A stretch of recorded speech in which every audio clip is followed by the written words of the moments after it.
श्री कृष्ण की प्रेरणादायक कहानियाँ हमें जीवन के हर पहलू में मार्गदर्शन प्रदान करती हैं। एक ऐसी ही अनजानी कहानी है जब श्री कृष्ण ने अपने प्रिय मित्र सुदामा को गरीबी से उबरने और आत्मसम्मान बनाए रखने की प्रेरणा दी। यह कहानी न केवल मित्रता का उदाहरण है, बल्कि हमें जीवन के संघर्षों में भी धैर्य रखने का संदेश देती है। सुदामा श्री कृष्ण के बाल सखा थे। वे अत्यंत निर्धन ब्राह्मण थे, लेकिन उनकी भक्ति और सच्ची मित्रता अमूल्य थी। सुदामा की आर्थिक स्थिति अत्यंत दयनीय थी, लेकिन उन्होंने कभी भी अपने मित्र कृष्ण से सहायता की याचना नहीं की। उनकी पत्नी ने एक दिन उनसे कहा, कृष्ण अब द्वारका के राजा हैं, तुम उनके पास जाओ और उनसे मदद मांगो।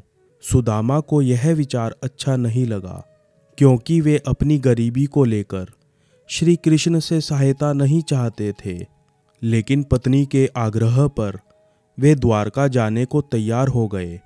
जब सुदामा द्वारका पहुँचे तो वे खाली हाथ नहीं जा सकते थे, इसलिए उनकी पत्नी ने कुछ चिवड़ा, जिसे मुरमुरा नाम से भी लोग जानते हैं, सुदामा को श्री कृष्ण को भेंट करने के लिए दिया। सुदामा के पास और कुछ देने के लिए नहीं था, इसलिए वे इसे लेकर चले गए। जब सुदामा द्वारका पहुँचे और श्री कृष्ण से मिलने पहुँचे तो श्री कृष्ण ने अपने पुराने मित्र को देखते ही उन्हें गले लगा लिया। श्री कृष्ण ने सुदामा का बहुत आदर सत्कार किया और जब उन्होंने सुदामा के हाथ में चिवड़ा देखा तो वह अत्यंत प्रसन्न हो गए। उन्होंने सुदामा के हाथों से वह चिवड़ा लेकर खाया और कहा, तुम्हारी यह भेंट मेरे लिए अमूल्य है। सुदामा ने अपनी गरीबी का एक शब्द भी नहीं कहा, लेकिन श्री कृष्ण अपने मित्र के हालात को समझ चुके थे।